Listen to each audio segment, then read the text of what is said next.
Hello guys, welcome back to our YouTube channel. കുറച്ച് കാലമായി കണ്ടിട്ടെന്ന് അറിയാം. ഇത്തിരി തിരക്കൊക്കെ ഉണ്ടായിരുന്നു. നമ്മുടെ കൂട്ടത്തില് ഉള്ള രണ്ടുപേർക്ക് എല്ലാവരൊക്കെ ആയതുകൊണ്ട് കുറച്ച് അവർക്ക് ടൈമൊന്നും ഇല്ലായിരുന്നു. അതുകൊണ്ടാണ് കുറച്ച് ഗ്യാപ്പ് വന്നത്. എന്നാലും നമ്മൾ ഇന്ന് നിങ്ങളുടെ അടുത്ത് വന്നിരിക്കുന്നത് MBBS എത്ര ഫീസ് ആവുന്നു. ഇതിനു മുമ്പൊക്കെ എല്ലാവരും ചോദിച്ചിട്ടുള്ള ഒരു ചോദ്യമാണ്, എത്ര ഫീസ് ആവും, ട്യൂഷൻ ഫീസ് എത്രയാണ്, വേറെ എന്തൊക്കെ ഫീസ് നമുക്ക് കൊടുക്കേണ്ടി വരും, ഗവൺമെന്റ് കോളേജിൽ പഠിക്കുമ്പോൾ എത്രയായിരിക്കും ഫീസ് എന്നൊക്കെ. അപ്പൊ നിങ്ങളുടെ ഡൗട്ട് ക്ലിയർ ചെയ്യാൻ വേണ്ടിയാണ് ഇപ്പോ നമ്മൾ ഇവിടെ എത്തിയിരിക്കുന്നത്. അപ്പൊ ഗൈസ്, നമ്മൾ ആദ്യം ഫസ്റ്റ് ഇയറിന്റെ ഫീസിനെ പറ്റി പറയും, പിന്നെ സെക്കൻഡ് ഇയർ, തേർഡ് ഇയർ അങ്ങനെയാണ് പറയുന്നത്. ഫസ്റ്റ് ഇയറിൽ നമ്മൾ എന്തൊക്കെ ഫീസ് അടയ്ക്കണം? നമ്മൾ ഫസ്റ്റ് ഇയറിൽ അടയ്ക്കേണ്ട ഫീസ് ട്യൂഷൻ ഫീസ്, ഒരു മിസലേനിയസ് ഫീസ് ഉണ്ട്, ബസ് ഫീ, യൂണിവേഴ്സിറ്റി രജിസ്ട്രേഷൻ ഫീ, അഡ്മിഷൻ ഫീ, കോഷൻ ഡെപ്പോസിറ്റ്, പിന്നെ ഇതല്ലാണ്ട് വരുന്നതാണ് PTA ഫണ്ടും LRC ഫീ. അതിൽ ട്യൂഷൻ ഫീസ് എന്ന് പറയുന്നത് ഒരു 23,000 ഒക്കെയാണ് വരുന്നത്. പിന്നെ അത് ഓരോ ഇയർ മാറുമ്പം ഇത്തിരി വ്യത്യാസമൊക്കെ വരും, ഒരു 500 ഒക്കെ വ്യത്യാസം. അത് ഇയർ മാറുന്നതനുസരിച്ച് വരുന്നതാണ്. അത് ആണ് ഫസ്റ്റ് ഇയർ നമ്മൾ അഡ്മിഷൻ ആദ്യം അടയ്ക്കുന്നത് ട്യൂഷൻ ഫീസ്. പിന്നെ മിസലേനിയസ് വരുന്നത് നമ്മുടെ കോളേജിൽ 1,740 ആണ് മിസലേനിയസ് ഫീസ് വരുന്നത്. അടുത്താണ് ബസ് ഫീസ്. ഈ ബസ് ഫീസിനെ കുറിച്ച് പറയുമ്പോൾ അതും 1,740 തന്നെയാണുള്ളത്.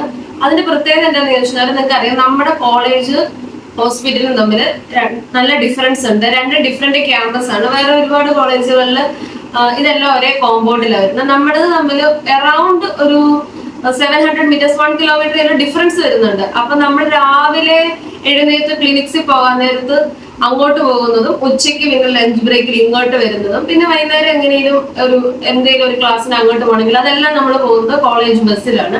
അപ്പൊ അത് ഒരുപാട് ഷിഫ്റ്റ് എടുത്ത് കോളേജ് ബസ് ഈ സ്റ്റുഡൻസിനെ എല്ലാം അങ്ങോട്ട് എത്തിക്കുന്നുണ്ട്. അതുകൊണ്ട് നമ്മൾ എല്ലാ ഇയറിലും ബസ് ഫീസ് അടയ്ക്കുന്നുണ്ട്. അടുത്താണ് യൂണിവേഴ്സിറ്റി രജിസ്ട്രേഷൻ ഫീസ്. നമ്മൾ ആദ്യമായിട്ട് അഡ്മിഷൻ എടുക്കുമ്പോൾ ഓഫ്കോഴ്സ് KUHS നമ്മുടെ രജിസ്ട്രേഷൻ വേണം. അതിനുവേണ്ടിയുള്ളതാണ് യൂണിവേഴ്സിറ്റി രജിസ്ട്രേഷൻ ഫീസ്. അത് 2,665 ആണ് വരുന്നത്. അടുത്താണ് അഡ്മിഷൻ ഫീ. അത് 100 രൂപയേ ഉള്ളൂ കോളേജിലോട്ടുള്ള അഡ്മിഷൻ ഫീ. അടുത്ത് കോഷൻ ഡെപ്പോസിറ്റ്, അത് 2,320 ആണ് വരുന്നത്. ഈ കോഷൻ ഡെപ്പോസിറ്റ് എന്ന് പറയുന്നത് നമുക്കിപ്പോൾ ഒരു അലോട്ട്മെന്റിൽ ഒരു കോളേജിൽ കിട്ടിയെന്നാൽ ആ കോളേജിൽ അടച്ചെന്ന് വിചാരിച്ചു നമ്മുടെ ഓപ്ഷന്മാരെ അടുത്ത കോളേജിലോട്ട് പോകുമ്പോൾ നമുക്ക് കിട്ടും, തിരിച്ചു കിട്ടുന്ന സാധനമാണ് കോഷൻ ഡെപ്പോസിറ്റ്. അടുത്ത് PTA ഫണ്ട്. അതെന്താണല്ലോ കോളേജുകളിൽ ഭയങ്കര ഡിഫറെന്റ് എമൗണ്ട്സ് ആണ് PTA ഫണ്ട് വരുന്നത്. നമ്മുടെ കോളേജിൽ ഇപ്പൊ PTA ഫണ്ട് എന്ന് പറയുന്നത് 15,000 ആണ്, 15,000. പിന്നെ വരുന്നത് LRC എന്ന് പറയുന്നത് ലൈബ്രറിയാണ്. നമ്മുടെ ലൈബ്രറിയും അതിനോട് അസോസിയേറ്റ് ചെയ്തിട്ട് വരുന്ന ഒരുപാട് കാര്യങ്ങളുണ്ട്. നമുക്ക് അവിടെ പോയി പ്രിന്റും കാര്യങ്ങളൊക്കെ എടുക്കാം, നമുക്ക് കമ്പ്യൂട്ടറിൽ പലതും ചെയ്യാം, ബുക്ക് ഒക്കെ എടുത്തുകൊണ്ട് വരാം. അങ്ങനെ ഒരുപാട് കാര്യങ്ങൾക്കായിട്ട് ലൈബ്രറിയുടെ എസ്റ്റാബ്ലിഷ്മെന്റ് ആയിട്ട് പോകുന്നതിന് LRC ഫീ അടയ്ക്കുന്നത് അത് 4,000 രൂപയാണ് വരുന്നത്. ഇനി ഇതല്ല ഫസ്റ്റ് ഇയറിൽ അടയ്ക്കുന്നത്. സെക്കൻഡ് ഇയർ തൊട്ട് അങ്ങോട്ട് ഇതിൽ ഒരുപാട് കുറെ ഫീസ് ഇപ്പൊ കണ്ട, caution deposit, admission fee, PTA fund, ഇതൊന്നും നമ്മൾ വീണ്ടും അടയ്ക്കേണ്ട ആവശ്യമില്ല.